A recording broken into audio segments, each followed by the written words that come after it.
I rise, Honourable Speaker, to ask the question of the Honourable Attorney General and Minister for Finance, Public Enterprises, Public Service and Communications. Would the Minister explain why Mr. Laisenia Qarase, former Prime Minister of Fiji, has not yet received the balance of his pension entitlements? Thank you, Honourable Speaker. The Attorney General and Minister for Finance, Public Enterprises, Public Service and Communications.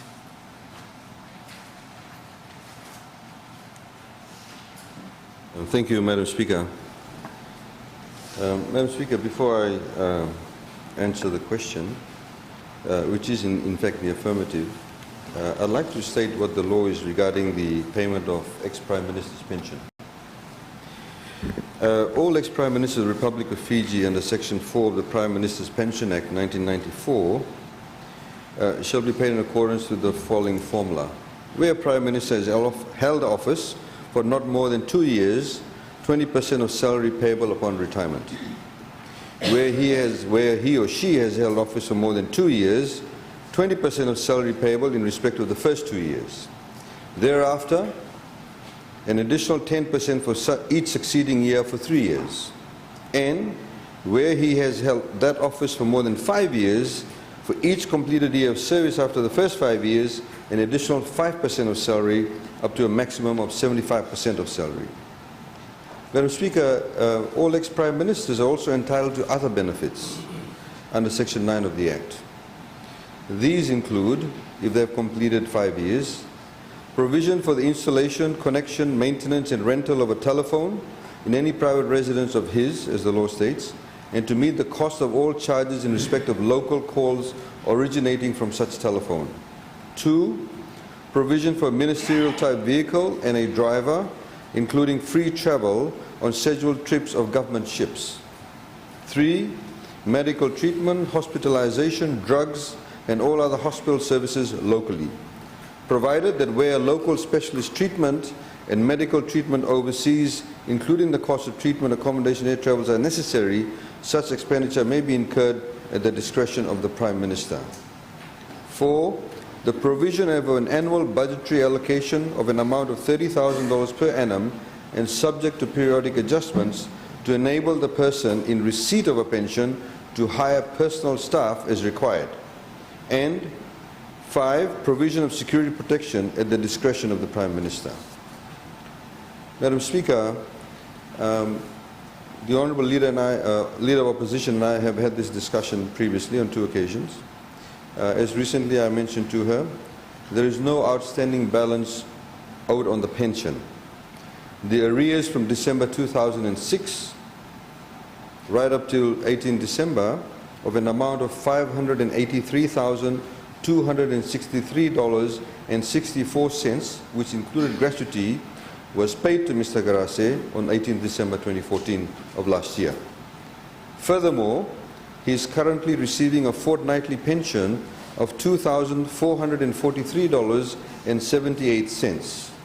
The reason why this amount has increased, Madam Speaker, is because government in 2012 and 2015 gave a 20% increment on both those years to all pensioners. So he has received a 40% increase in the pension amount that he would have originally been entitled to.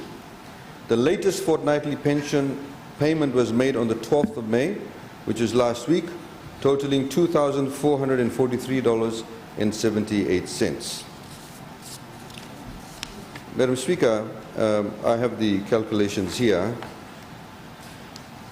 So as far as the actual pension is concerned, Madam Speaker, he has received all pensions that are payable under the law with the revised amounts and not a single cent less. Mr. Qarase has also claimed under other benefit entitlements the following. He has claimed a reimbursement of telephone and medical expenses in the sum of $926.36 for the period 2013 and 2014, which I can tell you that was in fact paid out to him last week. The check is probably on its way, or he may have already received it. He has also claimed a cash allowance of $245,000 from 5 December 2006 and 5 February 2015, and I'll come back to that later. He has also claimed transport allowance in the sum of $392,000 from the same period. Now, he was paid that amount, as I mentioned, of $926.36 on the 15th of May. Regarding the payment of the cash allowance under Section 914 of the Act, which is the $30,000 per annum for the engagement of personnel staff or personnel for his, to look after him, etc., the Cabinet Office has already written to him saying that he needs to provide verification as to who were the staff that were engaged and what amounts were paid, and then they'll reimburse that amount. The Cabinet Office has also written to him to say that the $30,000 is not an entitlement per se. It must be going towards the payment of salary for that staff who's hired for his, looking after him. Now, that letter was written to him, and Mr. Qarase has in fact responded. And that letter came on it's dated the 18th of May and was received by the Secretary to Cabinet on the 18th of May also, in which he is saying that nobody told him that he would not get the $30,000. Let me just read that out to you, Madam Speaker.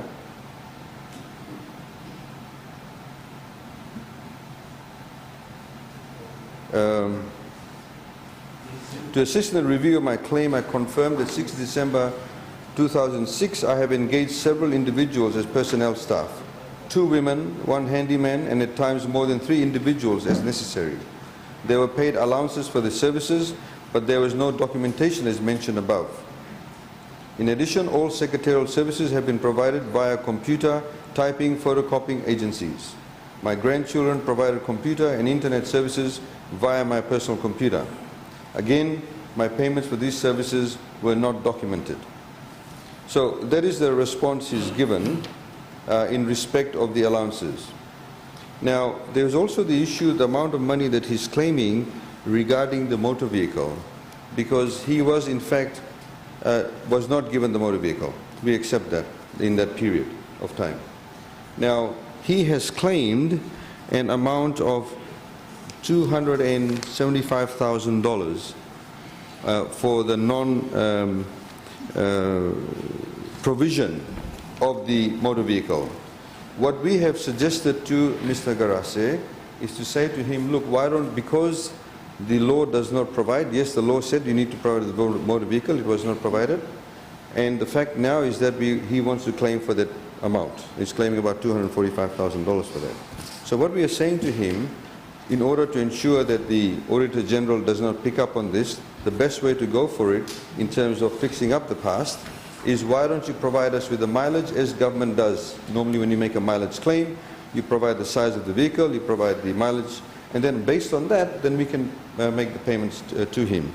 He has again also responded to that and said that he does not have those records. With respect to my claim for transport allowance, I advise that since 2008, I've been using full-time a vehicle belonging to my family company, Q10 Investments Limited. And then he's given the details of the vehicle. It's a Nissan Navara, etc. My driver receives a weekly allowance paid for by my son, now living in Australia. I could not afford to pay for driver because my pension had been withheld by government until December 2014. I promised my son that I would pay him back. Payments of the driver's allowances were not documented. And then he's given his mileage. The mileage on my vehicle, number FN498, as at 7th May 2015, is 115,396 kilometers. I used another vehicle from September 2007 to early 2008, but I don't have any record of this vehicle as it was sold in early 2008. So he's obviously responded to that, and we'll be sifting through that. But as far as the pension per se is concerned, Madam Speaker, the pension is all up to date. The issue now is regarding the actual additional benefits that the former Prime Minister is entitled to. Thank you, Madam Speaker. Thank you. Supplementary question, the Honourable Nico. Madam Speaker, I would like to make a supplementary question on these other benefits. The Attorney General has stated in relation to other benefits, telephone, ministerial type vehicle, and medical treatment. And my question does not extend to other Prime Ministers as well. I believe the other that qualifies in this is Siti Rabuka. Could the Honourable Minister explain why they were denied their ministerial vehicle when the law provides they should be? And when can they, meaning Mr. Qarase and Mr. Rabuka, can expect a vehicle? Thank you. Honorable Attorney General. Thank you, Madam Speaker. The question is partially related to the substantive question. Madam Speaker, yes, it was not provided. We accept that, as I've stated in my statement, and we will now want to remedy that non-provision at a particular point in time. There were obviously at that point in time decisions that were taken relating to the political climate at that time. The reality is now, Madam Speaker, we can argue about that till the cows come home. But the point is, Madam Speaker, we want to remedy the past, and we have taken that on board. We have suggested a way forward to Mr. Qarase. Similarly, should there be any other Prime Ministers, which also includes Mr. Mahendra Chaudhry, who is entitled to certain entitlements, they will also be remedied. And that's the way forward. Thank you, Madam Speaker. Thank you. As soon as possible. As you can see that I read out the letter. When the letter was sent last week, Madam Speaker, we responded to that very quickly. And we obviously want to no longer have this hanging over our heads. Thank you. Thank you. I invite the Honourable Leader of Opposition. I thank the Honourable Attorney General for his response this morning, in that the former Prime Ministers would be remedied in terms of the other benefits. Because it's not only Laisenia Qarase and Siti Rabuka, also Horenge Baini Marama, Honourable Prime Minister at this time, will also come into this particular category of citizens who are former Prime Ministers having served over 5 years, that also need to have all benefits provided to them under the law. In asking this question, Honourable Speaker, because there was no formula or calculation provided for the payments that has been given over the past few years.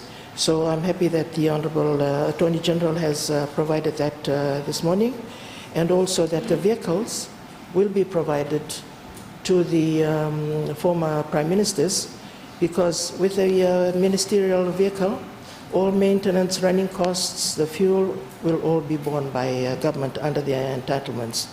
So when they have been using their private vehicles, it is very costly to them, in that they do not have the provisions for the running these vehicles, which should be provided for by government, and it's good that the Attorney General has promised that all these will be taken into account and provided for the former Prime Ministers. Thank you. Thank you, Honourable Attorney General. I did not detect a question there at all. It's supposed to be supplementary question time. Of course, with respect to the Leader of Opposition, obviously the members of this side let her continue. Madam Speaker, I thank the Honourable Leader of Opposition, though, for raising this issue. And in fact, we are considering these particular entitlements as a policy matter at the moment. I'll give you an example. Most government vehicles now, Madam Speaker, are leased by government. In this manner, we are able to provide more vehicles to all the different departments, because, as you know, for decades there's been a shortage of vehicles. So in order to fast-track the provision of vehicles to different ministries, we are now leasing it. This makes it a lot more inexpensive to lease those vehicles. Otherwise, you have a huge capital outlay. So, Madam Speaker, we are also considering that in terms of the provision of the vehicles to former Prime Ministers. Whether indeed it would be better to give an allowance for vehicles as opposed to providing a vehicle with a driver, which is leased vehicle, the insurance issues, maintenance issues, etc. So the reality is that if they are entitled to the motor vehicle or access to a motor vehicle, how best to do that? Do we actually physically give it, or do we give them a cash entitlement so they can go and choose whichever vehicle they want? So these are some of the policy matters that I'm looking at. Indeed, as regarding the $30,000 entitlement, regarding the payment of salaries to staff. Now, as he has said in his letter that he was not informed that he had to keep all these records. Now, we know that I don't think, and I stand to be corrected, I don't think Mr. Mahendra Chaudhary actually claims for that. I stand to be corrected. But even if he does, and even if Mr. Sitiveni Rambuka does, we need to be able to make it a lot more efficient so they don't actually have to keep a separate secretary to keep a documentation of all the receipts. Whether it should be an allowance paid and what sum needs to be paid, obviously that will be brought to this Parliament. Thank you. Thank you. Supplementary question, the Honourable Moses Biakulo. Thank you, Madam Speaker. Good morning, Madam. Good morning. Given our political history that the country has gone through, we have caretaker prime ministers, interim prime ministers, unelected prime ministers, and democratic elected prime ministers. My question to the Honourable Attorney General is the description on the law, in the law that is there, that defines which prime ministers are eligible for these pensions. Is the eligible? Is the law clear on that? The definition of which prime minister? We are talking about many prime ministers here who can claim, but what does the law say on which prime ministers? Democratically elected prime ministers, or what does the law say? Thank you. Honourable Attorney General.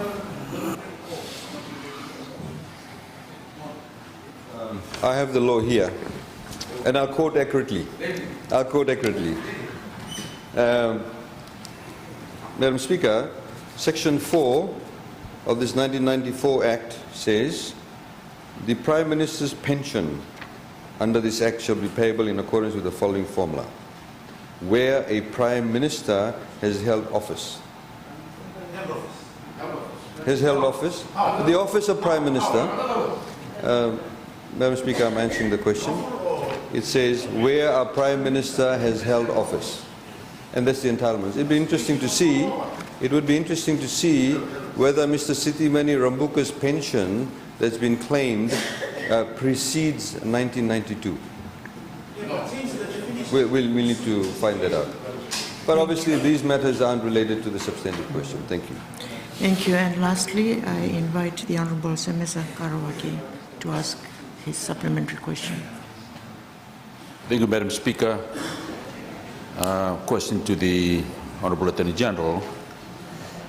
Considering that Honourable Qarase had taken office as a Prime Minister for more than 5 years, what is exactly the total percentage of his pay that is payable to him as his pension?